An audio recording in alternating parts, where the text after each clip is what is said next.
చెప్పాను కదండి, హెయిర్ బాగా పెరుగుతుంది, హెయిర్ గ్రోతింగ్ చక్కగా ఉంటుంది. భృంగరాజు మొక్క అండి ఇది. చాలా మీరు వినే ఉంటారు భృంగరాజు మొక్క ఇది. ఇందాక మీకు చెప్పడం మర్చిపోయానని మళ్ళీ ఇక్కడికి వచ్చి మళ్ళీ చెప్తున్నాను. ఇది భృంగరాజు మొక్క అండి. ఇది మెడిసిన్ అండి.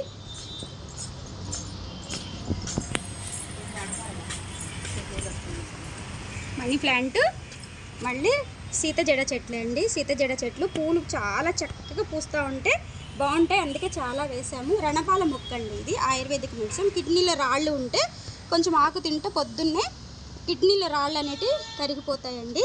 శంకు చెట్టు అండి, శంకు పుష్పాలు చక్కగా వచ్చాయండి.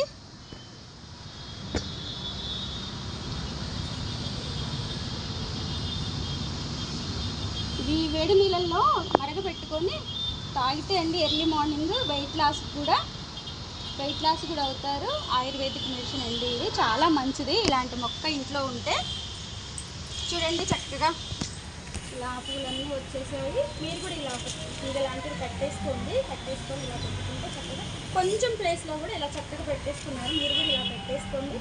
మీకు కూడా ఇంటి దగ్గర పార్క్ అనేది, చెట్లు అనేవి చక్కగా ఉంటాయి. మట్టి లేదు ఎలా పెట్టుకోవాలి అని ఆలోచించే వాళ్ళ కోసమే ఈ వీడియో తీసుకున్నాను.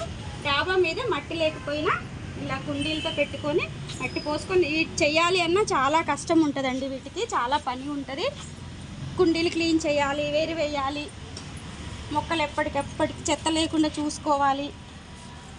అయితేనే చెట్లు చక్కగా ఇలా మంచిగా ఉంటాయండి.